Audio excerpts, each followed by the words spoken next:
Ladies and gentlemen, welcome to the Above the Bar podcast, where each week we belly up to the bar with a new guest, find out what they do, who they are, and what makes them great. So sit back, relax, and enjoy.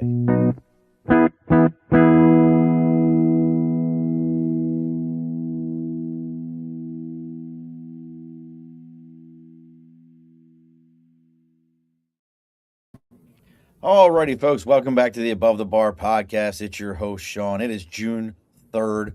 I'm over here, as you can all see, if you're watching the live, I actually have glasses on. I'm over here making a spectacle of myself with my spectacles on. So why not have somebody talk to me about medical related things, not actually like doctors or anything like that, but we're going to be talking about how do these companies get by? Why all of a sudden did your doctor's office that maybe it was forever and a day, it was Dr. Howard Fine and Fine, and if you don't understand that reference, that's how old I am. And now all of a sudden it's whatever group. We're going to be talking about that thing. But, really, I expect to see many, many messages from this person, our guest today's father, letting me know how amazing his son is, because he tells me this all the time. So I figure at some point he will send me many, many messages on here if he can figure out how to use the YouTube Messenger piece to this, which is probably going to be more entertaining than any of it. So joining us from parts unknown, really, is it just enough state New York? It sounds better to say parts unknown.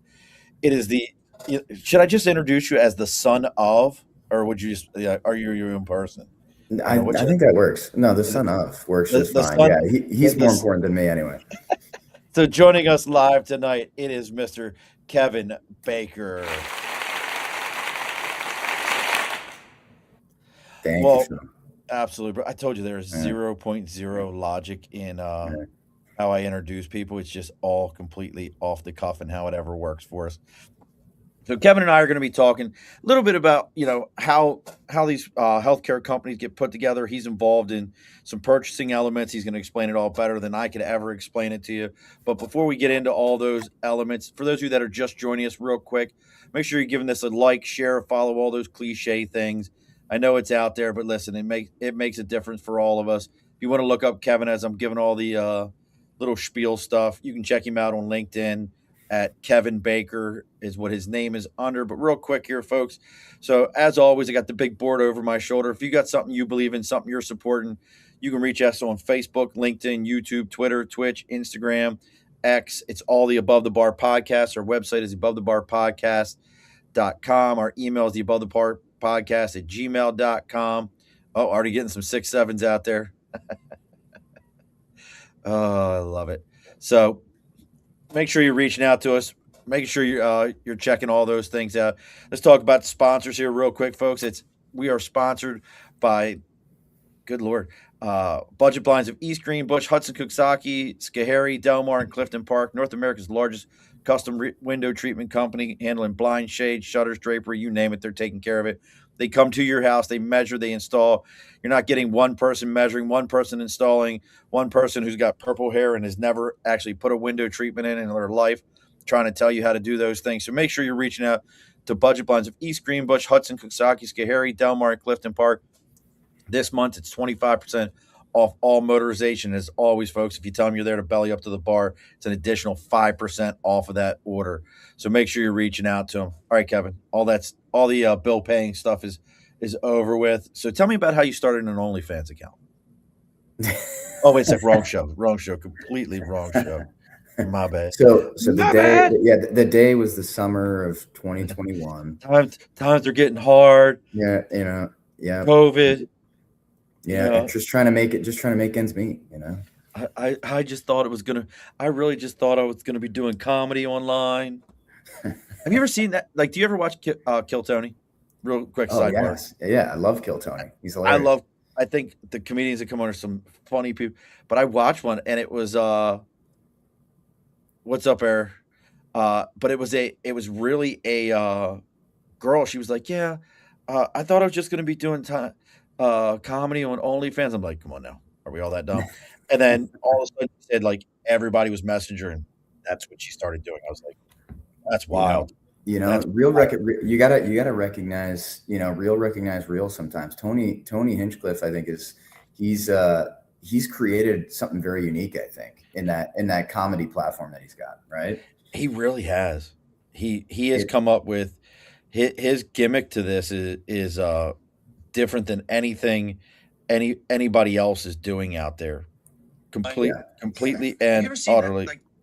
So, well, let's get into it a little bit. So you work in the healthcare focus area, but you're doing corporate development, leadership development, execution, like kind of that inorganic growth side of thing, right?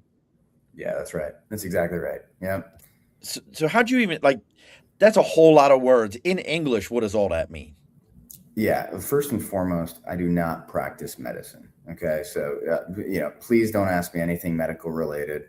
There's a running joke in my family that because I work in the healthcare field, I call myself I call myself a healthcare professional. I am the furthest thing from a practicing clinician, and I'm in a family filled with actual healthcare professionals that are doing the day in and day out dirty work of working with patients and actually serving patients. So Okay. I'm not on the clinical side.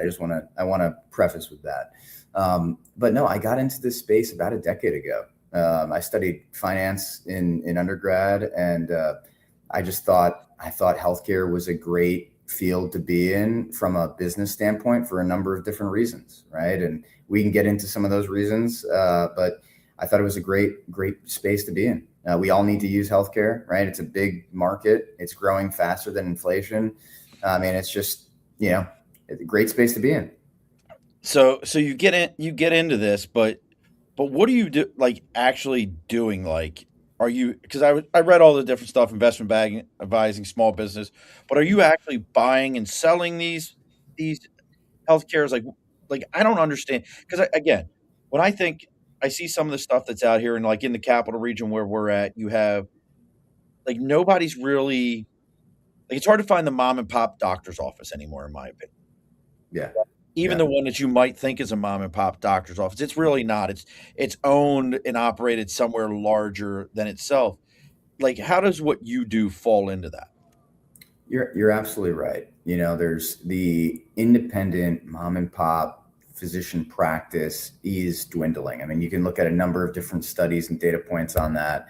It has shrunk over the last 20 to 30 years. And there's a couple of reasons for that. But what I basically do is I work for a larger national organization that identifies independent practices, physician practices across the US that are looking for liquidity, right? The owners of this practice are looking for some liquidity. They could be approaching retirement age. They could be looking for some sort of an exit option. They're looking for succession planning. They're looking for resources to support their business. The reason, the reason why independent practices have dwindled is not necessarily because of one entity coming in and gobbling up practices. There's also the other side of practices just going under, going bankrupt. They just can't operate anymore. They It's a can't much afford different they can't environment. afford the insurance. Can't afford the insurance, can't afford the employees. I mean, labor costs are going up and to the right. I mean, it's hard to pay your bills these days when the government is paying you less year in, year out. So it's just it's not feasible. It's very tough to maintain independence today. Wasn't that the great misconception and I say this in the general practitioner sense, not so and I learned this from a doctor when I was in the Marine Corps. He was like, "Oh, I'm trying to intern to be a plastic surgeon." I'm like, "Why?" He's like, "Oh, because none of that stuff is ever covered by insurance, so I can charge what I want for it. Yeah. Whereas Yeah. general practitioner, I got to accept insurance, I got to accept these costs." Really, most general practitioners, they make good money, don't get it twisted, but for the level of education required to become a general practitioner and the pay, it's really not marrying up the way it used to. Yeah, yeah. I mean, if you think about it, like a lot of these docs coming out of med school and then coming out of residency and then doing a fellowship after that, I mean, they are just accumulating multiple six figures of debt, right? And so when you're coming out of medical school or residency, first thing you want to do is find a job that's going to maximize your income, right? Who Right. wouldn't? You want to pay down that debt as quickly as you can. And so, usually the more training, the more specialized you are in the field, usually the more you're going to make, right? And nothing against general practitioners or primary Right. care physicians, but they have limited training compared to an orthopedic surgeon, right? Your orthopedic surgeon is going to make more. Your plastic surgeon is just going to have a completely different business profile, right? Because it's Right. all cash pay, it's all self pay for the most part, right? So it varies quite a lot across specialties. Yeah, it's kind of interesting as I learn more and more about that, how it's like, yeah, it don't pay what you think it does compared to the money. But you said you have a family of medical professionals? Like, I Yeah, only know your dad. Like, I don't know yeah, anybody no, else. He's not a doctor. if you know He my dad, stayed at a Holiday Inn he's Express. not. He stayed at a He's not. Holiday Inn Express, and he Yes, might think he's a doctor, but he's no doctor. So what are we he's doing no here? he's no doctor. Is He's no mom a doctor. doctor? Is mom a No, doctor? no, no one is a true MD or DO, no physician, but a Okay. lot of on my wife's side of the family, Okay. a lot of people working in the hospital day in and day out in Western New York. So a lot of Gotcha. respect. Shout out to Mike and Natalia over there.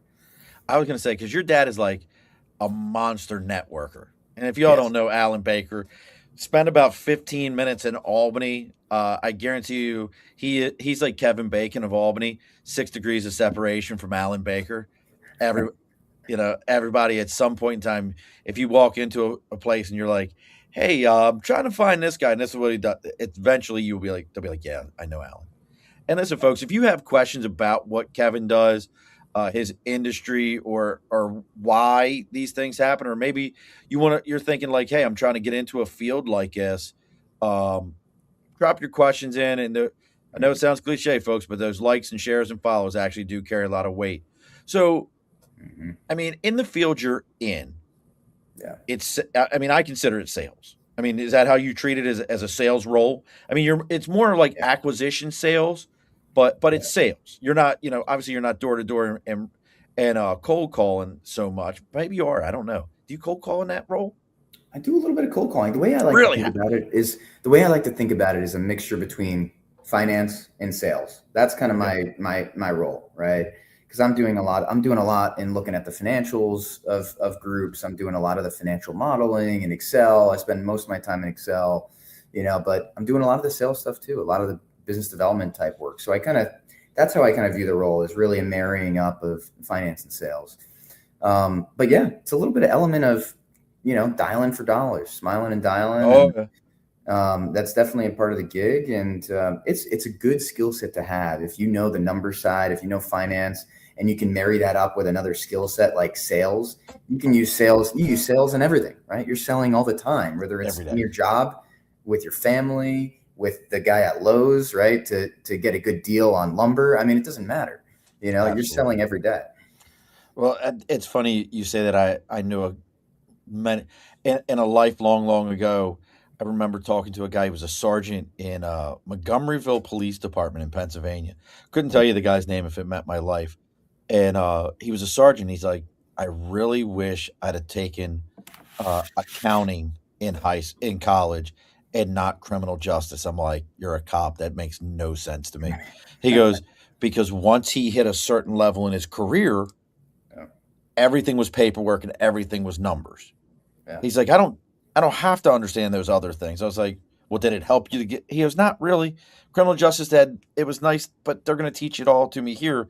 I wasted a degree, and I've always thought about that. Like, I don't care what you go into. If you can go in and get a degree, have your degree in accounting and understand that, go do whatever the hell you want to do, unless you want to be like a vet or something like that. But even I promise you, your local vet wishes he had a degree in accounting, so he understood how to read his books and read his P&Ls and read and understand when his accountant says, "Hey, listen, you're not at your break even. We really need to go ahead and aggregate some of these numbers and go ahead and go through your gosh, I can't think of the term right now. All the different things that are on your P and L. Mhm.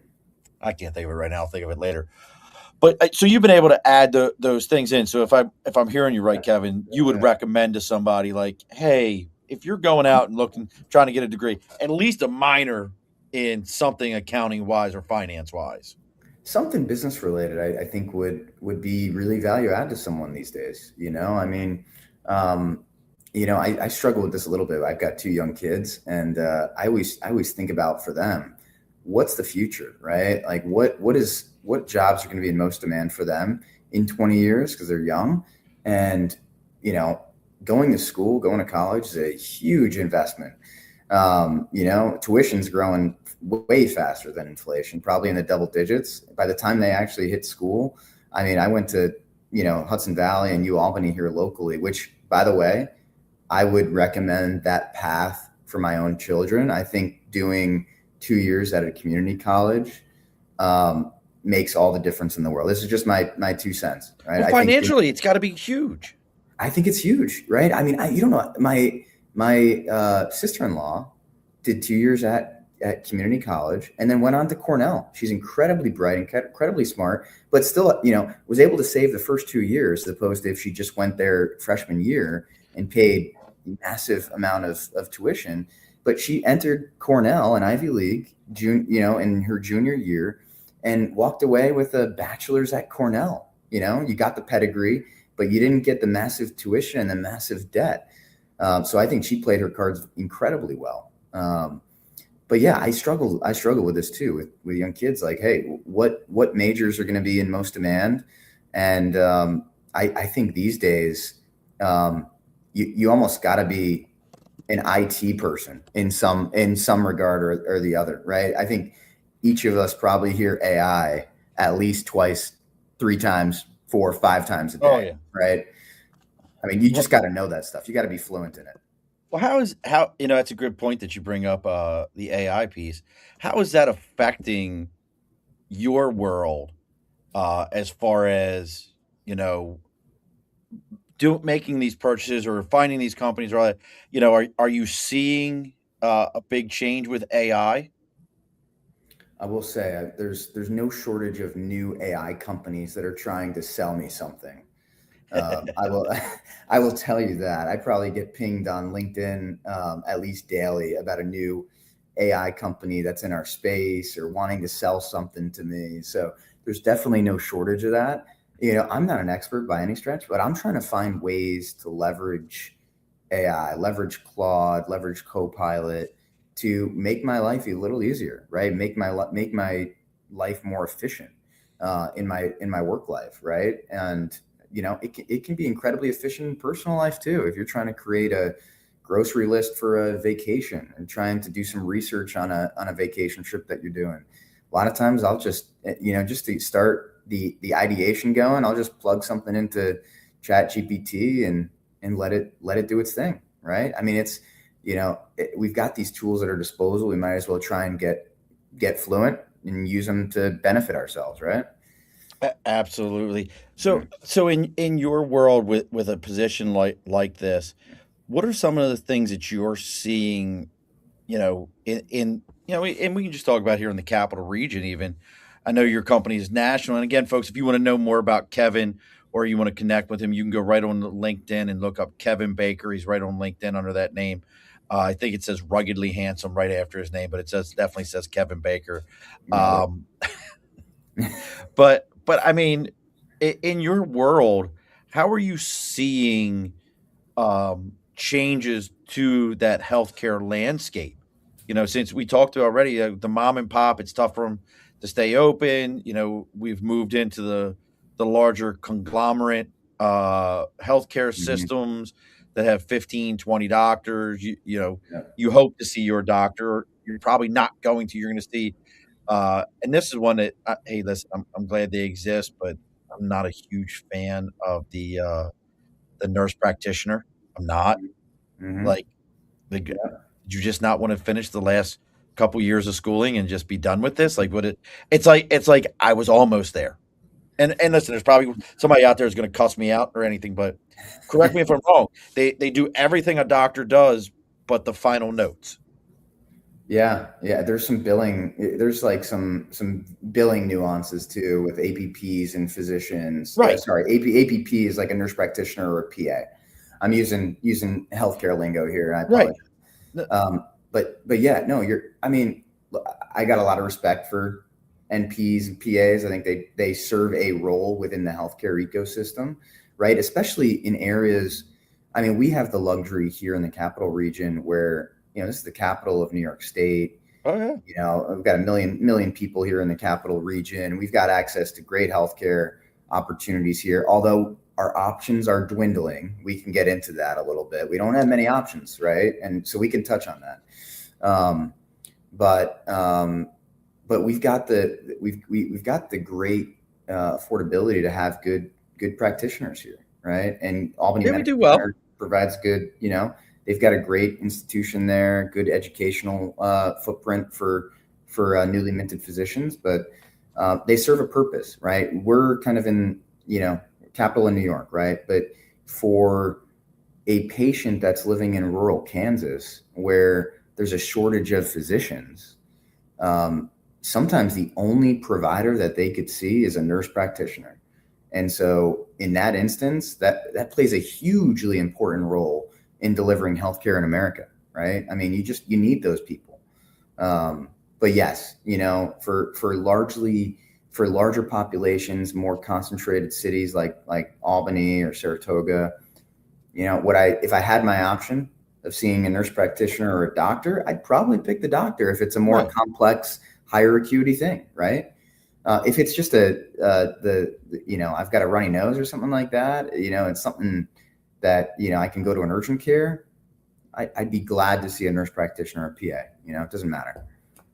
I'd say, and I'm with you on that. It's very interesting. It's a dynamic that I've noticed that we're kind of like more and more. So I was curious in your world how that affects the landscape of what you guys are seeing as you're making these purchases, pulling these companies together, and kind of building them. Does that affect how you guys make a purchase? And maybe I'm saying it wrong, and you need to correct me. But when I'm in my mind, I'm thinking like if you're buying up that, there's three mom and pops, and one of them's like, hey, we got the doctor and three NPs and two PAs in this place. Does that affect the way you make that purchase compared to the place that is, hey, it's four full-time doctors, that's it, that's all we got in this place, each one has their nurse and each one has their office staff. Yeah, the short answer is it depends, right? And there's so many different factors, but I will say I'll double click into the world of in nurse practitioners and PAs a little bit. The reason, so, and being a nurse practitioner or PA, that is such a high demand area right now. Everyone across a lot of specialties is looking to hire a nurse practitioner or a PA. They are in very high demand. And what's the reason for that? The reason is it helps your bottom line. If you're a practice owner and you can hire a nurse practitioner or a PA to see patients that could normally be seen by a physician or now seen by a nurse practitioner or PA, it's actually going to benefit your bottom line tremendously. And Really? the reason why is a nurse practitioner or a PA on average, and this is going to vary from one specialty to another, but on average is about half the cost of a physician, 50% Wow. on average. These are just Wow. averages. Okay. But if the nurse practitioner and the PA is seeing the patient and documenting for the patient and billing for the patient, they are getting reimbursed normally on average only 85% of what a physician would make. So, right, if it's only costing you 50% less, Right. if it's costing you 50% less, but you're able to bill 85% of what a physician would make, that delta, right, of 35% there, Yeah, yeah. that's going straight to your bottom line. And Wow. so it makes so much sense for people to hire nurse practitioners and PAs, and they're in such high demand because of that. See, that's wild. So, I mean, that makes sense why, because they're seeing all the bumps and the bruises, and very easily can kind of bounce that person over and say, hey, we're now it's time to go see the actual doctor who's going to sign off on whatever it is. And again, folks, if you got questions for Kevin, you have questions about this world, maybe as we're talking about, you're like, wait a sec, now I understand why my doctor no longer exists in this way. Now I'm curious. Now you guys are you or aren't you a PE? And for those who don't know what a PE is, folks, it's a private equity. They buy up everything. Are you guys a PE or not? We're majority physician owned at Okay. our company. Yeah. So then it's not a private equity. Then it's just a bunch of physicians buying up things. Yeah, the remainder of our ownership is with our management team, and then we do have some outside capital partners that we use, But but not a yeah, PE. You know what I mean when I say that, like yeah, big. absolutely, absolutely. Yeah, because I was Yep. curious because I knew one of the things that we're starting to see in the service industries where I'm at with your plumbers, your HVACs, your roofers, all those is PEs are coming in and scooping up those companies. Yes. And we've Yep. talked about it here on the show is they're coming in, they scoop them up, and they actually pay the owners for their likenesses. Have you heard about this? Mm. No, of their likeness, like Yeah. how affable they are, or like So how many reviews they have on Google.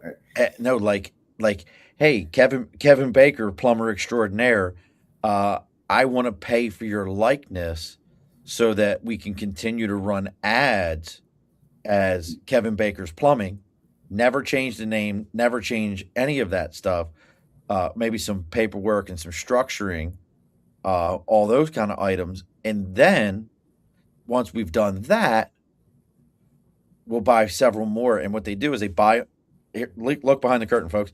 They buy up a whole bunch of them and they Oh. never change the names of them so that if I went to you and I said, uh, hey, Kevin, uh, I need to know how much my plumbing's going to cost. And you said it was $1,000. I said, well, I'm going to call the next plumber. And I called Dylan Murphy's Plumbing, and he's owned by the same PE. That system knows that I've already seen Kevin Baker's Plumbing. Now that I'm seeing Dylan Murphy's Plumbing, when he bills me for the same exact work, it's going to bill me $900 Hmm. just because it knows I've already seen one of you. So it gives me a lower price automatically to make the sale. Hey, it's not. Is it not genius though? It's not illegal. It's absolutely genius, and we just don't know what's going on. Yeah. Now, is it absolutely moral? Let's ask that question. That, That's that always that the is the question. question. Yeah.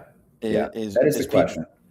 people No, get and upset at business all the time, but they don't understand the moral complexities of the entire thing. absolutely. And what you just described there is what they call kind of the roll up strategy, right? Now, Where they what's that mean? basically groups go out there and they just roll up a bunch of different businesses within a industry vertical, right? Okay. It happens a lot in plumbing and HVAC. Roofing is a really big Oh, I've seen roll that with up the right roofing. now. Roofing is a really big one right now that PE firms are trying to roll up these roofing companies. I've seen roll ups for asphalt companies, right? Just like companies that are maintaining our roads, right? Some of them are private companies. Not here in the capital region area, but across the U.S. I've seen this. It happens in any kind of service industry that you've seen, any product industry. If you think about it, right? Like if you're deploying capital, if you're an investor and you're trying to, maximize your return as quickly as possible, if you can make a bunch of small acquisitions and roll these up and create a larger platform, and you're buying all of them at a 6x multiple, let's just say, but when you combine everything and you integrate it, you can sell it at a 10x multiple. I mean, it makes a lot of sense, right? It can be a little challenging if interest rates go up, maybe you can't demand such a high multiple, right? But a lot, historically in the last 10 years, you've been able to do that. It's a little bit more challenging now, but that's been one promising strategy that a lot of folks have pursued. Now, I want to stay with this for a second, and I think it kind of goes into what you're doing. Yeah. Do you see a lot of like these smaller mom and pops where you say they kind of are aging out of it, where their children aren't following in their footsteps to purchase that business and to go into that field? Obviously, I think medical is a very difficult field to get into, but you my old doctor at the VA, he was a doctor. His brother was a doctor. His sister-in-law was a doctor. His daughter was a doctor. His wife, they were all doctors. That's what that whole family was doctors. I used to joke and say I think he might have been the one that put Moses in the basket in the River Jordan. Like he might have been that guy. He was so old. But his whole family was doctors.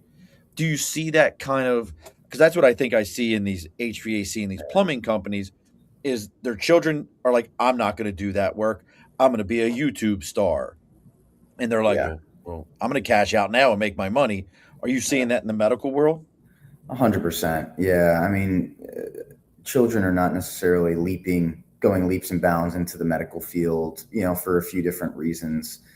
It's just, it's a lot of school, right? I mean, by the time you get out of school and training, you're well into your 30s, maybe even into your 40s, and you've got, I mean, 500 to 600K in debt, so a lot of people don't want to delay that self gratification, right? That big payoff down the road of becoming a doctor. But on the flip side, a lot of people don't go in the medical field solely for money, right? They genuinely want Right. to go and treat patients, right? And so, Right. but yeah, you're exactly right. Like the reason, if I try and think back as to why do physicians want to partner with a group like us, right, or some other group? Why do they want some liquidity for their business? It's the same reason why anyone wants liquidity for their business, right? Why the roofing guy wants it, why the HVAC company, the owner of the HVAC company wants liquidity for his business. He doesn't have succession planning in place, right? He doesn't have No a exit plan. second guy or a third plan. There's no exit plan at all. And so when you don't have that plan, how are you gonna, if you built this business 20 years ago, hopefully you were able to sock away some excess earnings from the business, and you've got a nest egg that you can retire on. And then ideally, you want to sell the business and retire, right, in the next 2-3 years. If you have no one to sell that business to, an employee perhaps, or a family member, your option is to look elsewhere, right? And that's where a lot of PE-backed companies come in. That's where a lot of other larger strategic companies, right? Like in the healthcare world, United Healthcare is kind of the four-letter word, right? And it's a love-hate relationship with United Healthcare, Pick the right? four-letter word you want, whether it be love or hate. Exactly, exactly. So, is PE inherently a bad thing? Well, I think they get an evil Yeah, rap. They get the evil they rap, like I I know they do. I don't think it's fair though, right? I think it's people like to generalize. People, right? When something bad happens, usually people are gonna put up their arms. People are gonna complain about it, right? And then it ultimately gets to their local congressman, right? And then once it gets to their local congressman, it becomes a more inflamed issue, perhaps, right? If there's enough pressure for that congressman to care about it, then they start getting into congressional testimony and start bringing in the UHC CEO, right? And it starts to become an issue, and that's where real change starts to happen. Is when the constituents of these policymakers start to throw a fit. That's where real change is starting to happen, right? And because there's only even if there's only been a few bad actors, I'm of the firm opinion you can't generalize and say everyone that's doing that thing is bad. Every right. I mean, you just can't. You can't generalize like I that. absolutely agree with you there. And the other side to it is I think most people just don't realize what that most things you I think well I let me correct myself. I think most people would generalize them with the 80s movie hostile takeover people Yeah. are now the PE firms, Yeah. that oh they're the same as those guys. It's the same thing. Yeah. No, no, they're not really. They just instead of selling everything off, they come in and trim the fat and boost profits so they can resell it everything together in 5 years. That's what they do. That's their goal is. I actually interviewed a guy on here. He was a his job was he worked with a PE that they would buy things and then they would make him the CEO of the new company. Hmm. He would boost up the sales and then they would take him out of that company. They would buy something else. They would put him in to be the new CEO of another, and they just kind of moved him along the lines. And every time they put him in, he got a little bit of equity out of that, so that when they sold it, he cashed out of that thing, and then he moved on to the next one. And that was his whole world. I'm I'm sure he like, did very well. sure he Oh, did listen, very well. he was not living a bad life. I was like, why are you on here with me? You Yeah. have no reason. And he actually was originally started in, I think he was from upstate originally, and his family started in like the restaurant franchising world, Mm, and that's where they started at, and that's how he kind of moved along. So very interesting. so how do you see then? You know, and we were talking a little bit about the future of healthcare and how things are going. And again, folks, if you want to know more about Kevin, you can check him out on LinkedIn, name under Kevin Baker, and you can see what he's got going on. But what are some of the things that you're seeing as far as the positive changes with having a firm like yours come in, offering that liquidity, offering that new structure, and I think it sounds like a little bit more consistency for patients within a firm, within a practice, so that they don't feel like Monday was my doctor's last day, and Friday he's closing up, and I'm never going to be in this building again. What are some of the things that you guys are offering that maybe if somebody's out there right now listening to this and they're like, "Hey, I know my doctor went to high school with Methuselah. He may need to." And if you don't know who Methuselah is, folks, go Mhm. read your Bible. Um, but what are some of the advantages to this? Yeah, there's a few. I like to think about it in kind of three different buckets. Like why would a physician do this? Because it's a marriage, right? It's a big deal to partner with someone else on your practice. And this is a lot of times is a practice that a physician's built 20, 30 years ago with their sweat equity, blood, sweat, and tears. This business means everything to them. Their practice means everything to them, and us as the partners in their practice, new partners in their practice, we've got to be financial stewards, right? We've got to first and foremost take the utmost best care of the patients, and when we do that, the financials will follow, right? If you're providing terrible care to your patients, you're going to go out of business. I You ain't mean, gonna stay around long anyway. it's inevitable, right? I mean, first and foremost, clinical quality means everything in this business. But the way that I like to think about the value proposition is really in three buckets. First is the financial, right? So, yes, when we partner with someone, there's a purchase price, right? There's a liquidity event, right? They're getting a lot of cash up front, right? Sometimes that cash is spread out over a few different years. Sometimes they're getting equity, right, in a newly formed business, right, in the business that is acquiring, and that's a great way to diversify your equity holdings and recapitalize your business, right? You're not necessarily selling out, but you're becoming a shareholder in something bigger, right? And that's really important in the healthcare space, because if you're a small mom and pop, right, and you lose 50% of your patients or 25% of your patients, you've got to either decrease your cost by that same amount or you're going out of business. If a larger organization loses 10, 15, 25% of their patients, yes, it'll hurt, but we're a larger national business. It's not going to impact us as hard as it would a small mom and pop shop, right? So when you go through a partnership process and you get equity in something larger, it's really a diversification. It's a de-risking of your business a little bit, right? So the financial piece is the first big one, right? They're able to get some liquidity, get some cash, and in a very tax advantaged way, right? We shouldn't forget that the tax man here. So Hell yeah. many of our partnerships are done in a tax advantaged way, which means a lot to people. The second is just more resources, right? A lot of doctors are just like completely burned out. There's a term in the industry called pajama time, which is when a physician is seeing patients during the day and they don't have any time to finish their notes in the EMR system, right, or their practice management system, they go home and they finish up their notes in the patient record. They're just burned out. Docs are just burned out. They're seeing patients, they're managing a practice, they're managing employees, they're trying to deal with vendors. If you're a small mom and pop, it's just very difficult to do that. You're burned out.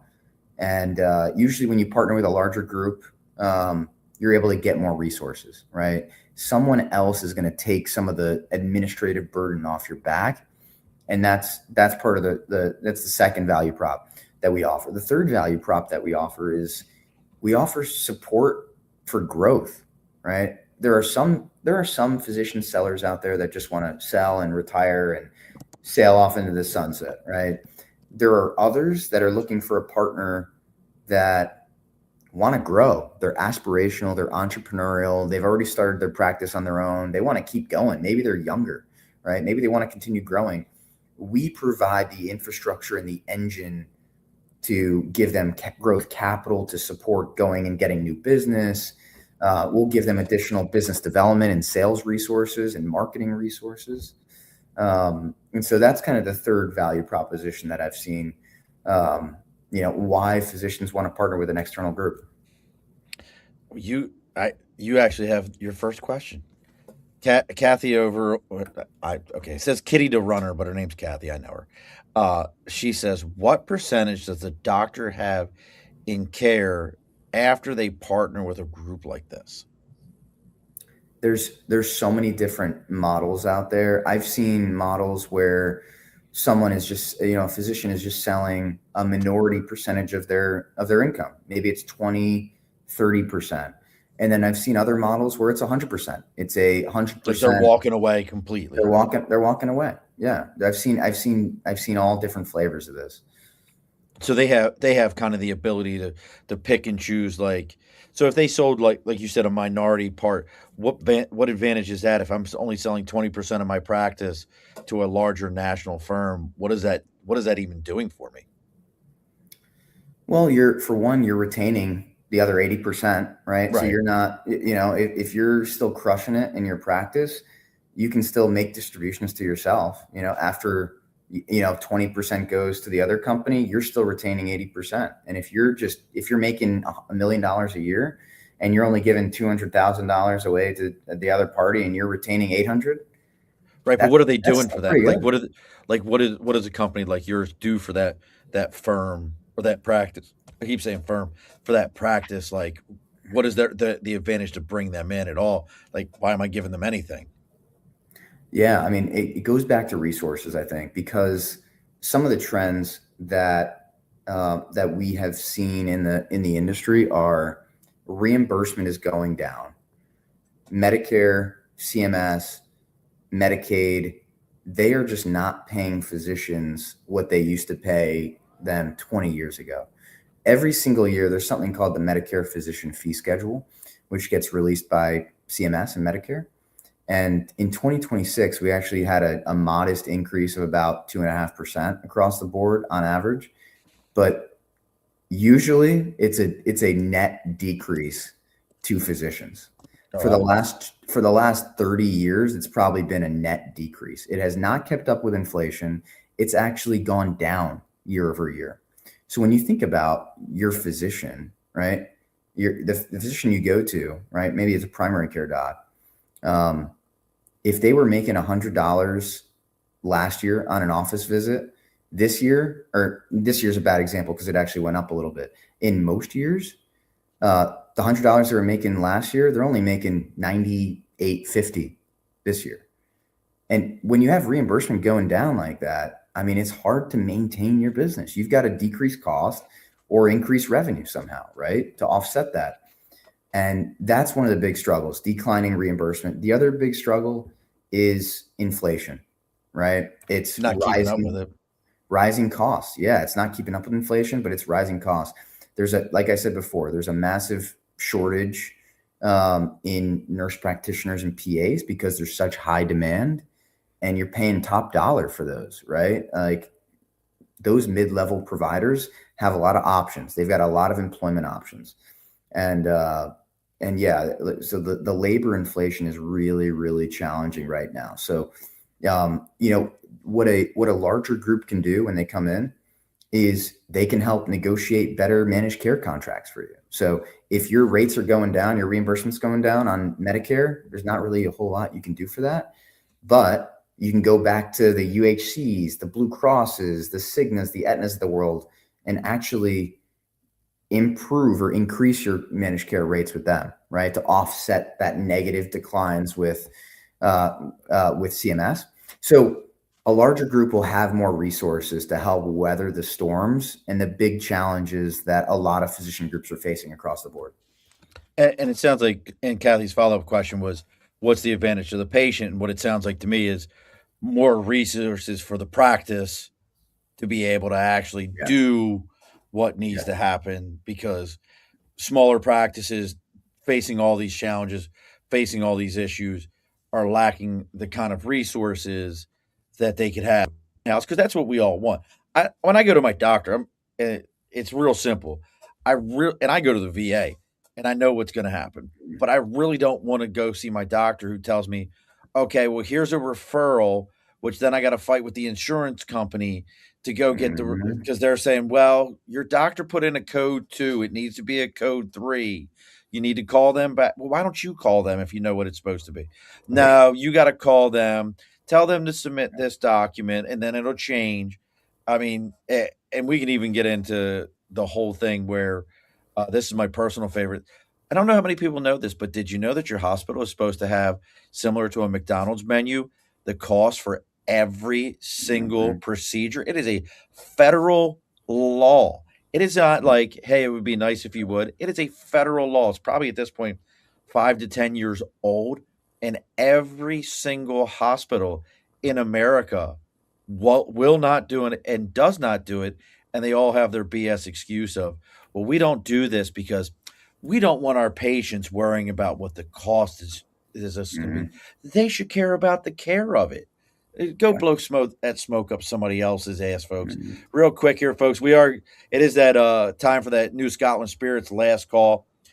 June is here. The days are longer. The grills are firing up. The patios are filling, and summer is starting to show itself. That means it's time to slow down a little, gather with good friends, and enjoy the moments that make this season great. This episode is brought to you by New Scotland Spirits, small batch, handcrafted whiskey made right here in upstate New York, from locally sourced grains to every carefully crafted bottle. It's whiskey made for sharing stories, celebrating wins, and making memories.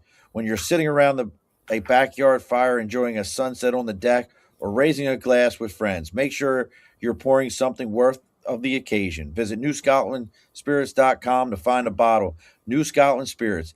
Here to longer days, better nights, and a summer well poured. Do you know New Scotland, Kevin? I do. I do. Yeah. Do you know Jesse? I don't. No, I don't know anyone over there.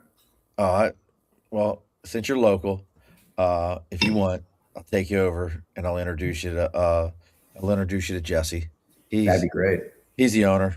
He's he's a good dude. He's also, Yeah. you might know him as the sheriff of Lark Street. Okay.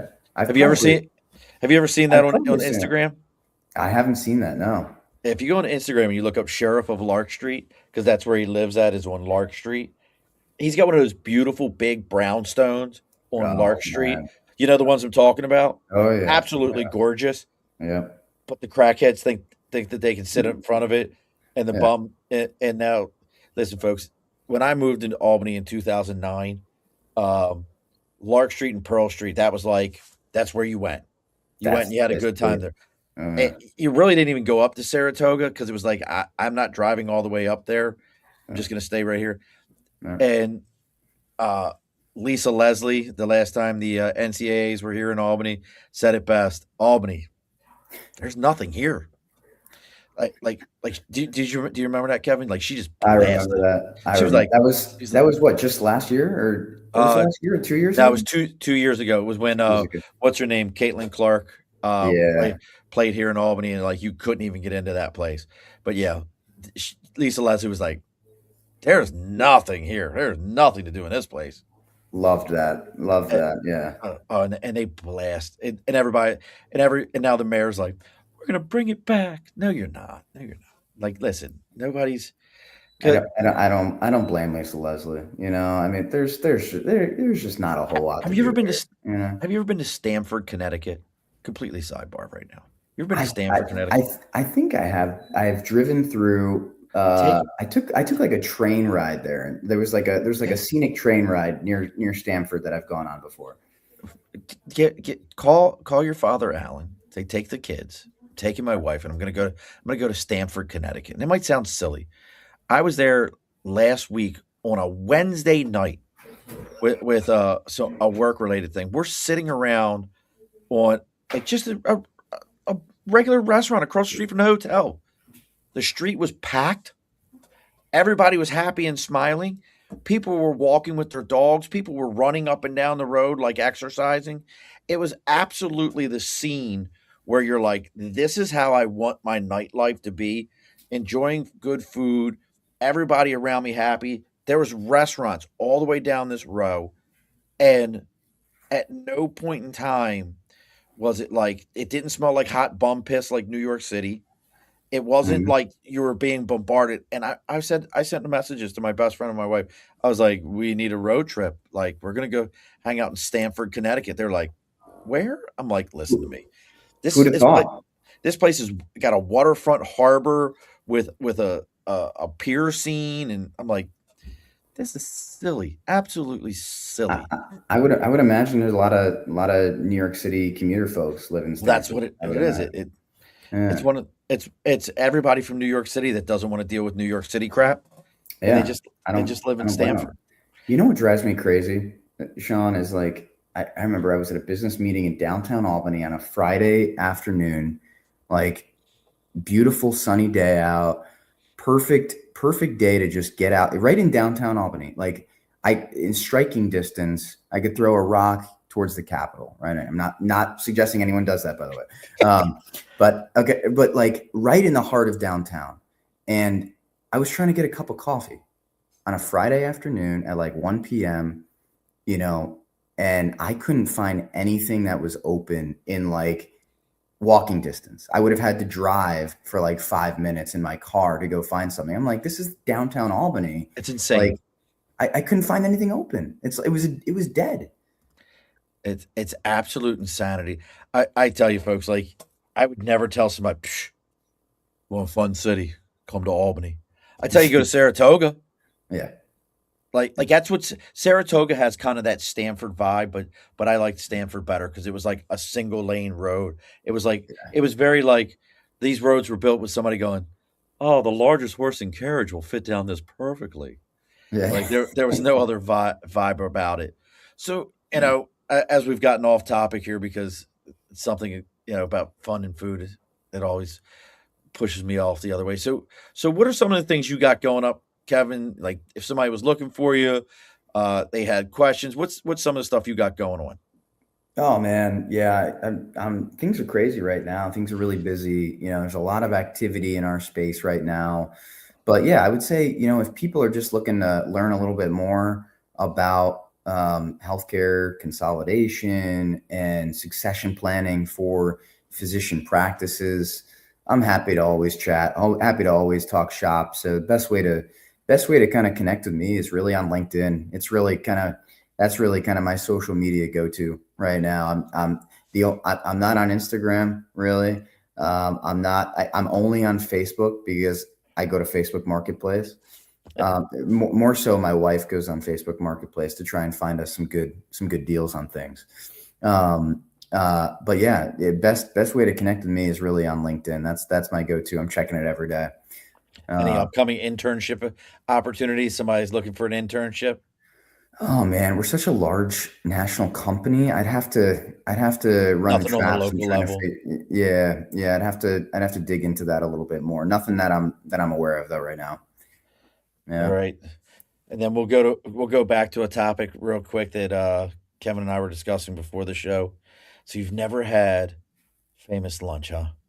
Never I'm had kind of famous. disappointed, Alan. If you're listening right now and you can figure out how to type on your computer, I would like to know why you've never taken your son to famous lunch. And if you tell me you've never been to famous lunch, I'm gonna really be sad because like you are Alan He's a Baker. foodie. He's a foodie. I'm sure He he's been. has to have been to famous Yeah. lunch.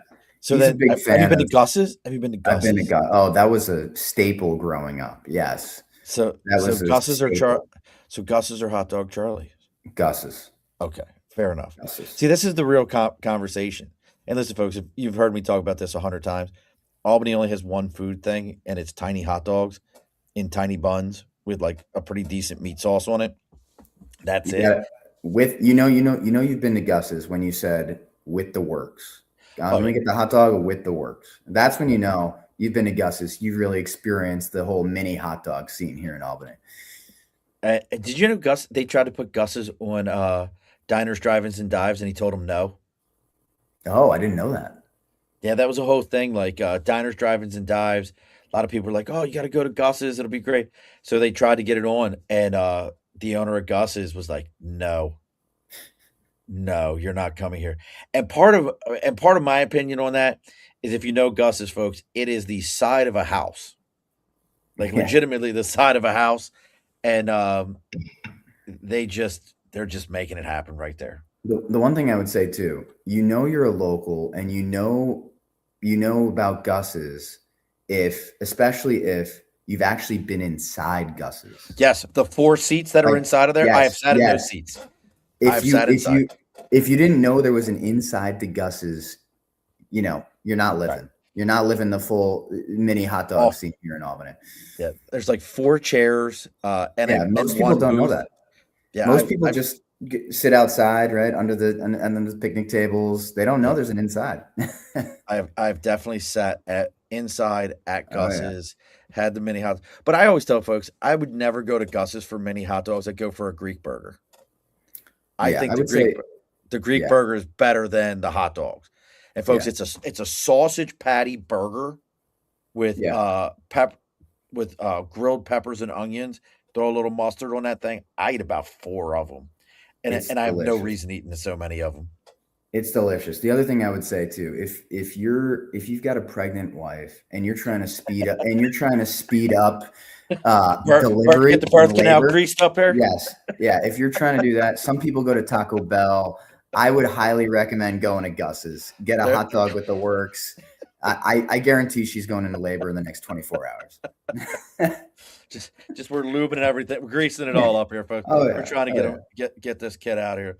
Oh That's yeah. absolutely hilarious. Well, Dad must not be watching because I didn't see any comments. I'm surprised he told me he was going to get on his computer. Do you know what happened the first time he was on the show? Right? Do you know what No, happened? you got to fill me in. Oh, it was absolutely hilarious. So I love your dad, and he's calling me. He's like, I can't get on. I can't get the computer to work. I can't get it. The camera's not where. He's having all these issues. I thought he called you about it, but maybe he didn't. So he's having all these issues, and I was like, and you see the show's live. If it happens, it's happening live. Yeah. So Yeah. I'm like, Alan, I'm gonna call you, and I did the entire hour with just me on the screen and the phone like this, next to the microphone, and asking him questions so he could just write on through the microphone. He just texted me. He said he has been to Famous Lunch, so he's clearly I told listening. you. I told He's you. clearly listening. Yeah, I I knew he would have been. you He's know. very much a foodie. Well, if you're in down around my neck of the woods, you shoot me a text and I'll meet you at Famous Lunch. You can't go wrong with a 6-pack from Famous Lunch. That And a sounds 6-packs and an RC cola. The yeah, only place I know that still carries RC cola. yeah, Well, yeah. listen, folks, if you're finding Kevin through us or us through Kevin, make sure, again, that like, share, follow. If you're on YouTube, give us a subscribe. You can see these shows. We do this every Wednesday, 8 p.m. Eastern Standard Time. Very rarely do we miss any episodes. We did have a couple here recently, but uh, make sure you're jumping on. There's plenty of old episodes in there. You can hit that live button. You'll see what's going on. Next week, our friend Kristen Manna is bringing on a lady named Kathy Nash. She always brings me like these really cool guests from California in Orange County because that's where she's at. But this lady's written some books, and we're going to be talking about how to volunteer and get involved. And that might sound silly to some of you, like, I'm not volunteering. If you know who Brendan Bouchard is, he runs Growth Day. He's a big high level coach, motivational speaker, does all those things. He will tell you one of the fastest ways to get better at anything and to figure out how to manage your life is volunteer. Because most people you volunteer with have great time management skills or have already been very successful in life and ran successful businesses or have been able to retire and have the free time to volunteer. Mhm. So this is going to be a great episode to join us on. Now, Kevin, don't log off on me after this. We're going to talk for a couple minutes after the show. But in every episode, the guest always gets the final word. So what's our final word tonight? Do something good for someone else tomorrow. Alrighty, folks. Be sure to push your stool in. This has been a Second Front podcast presentation found on Apple, Spotify, and wherever podcasts can be found.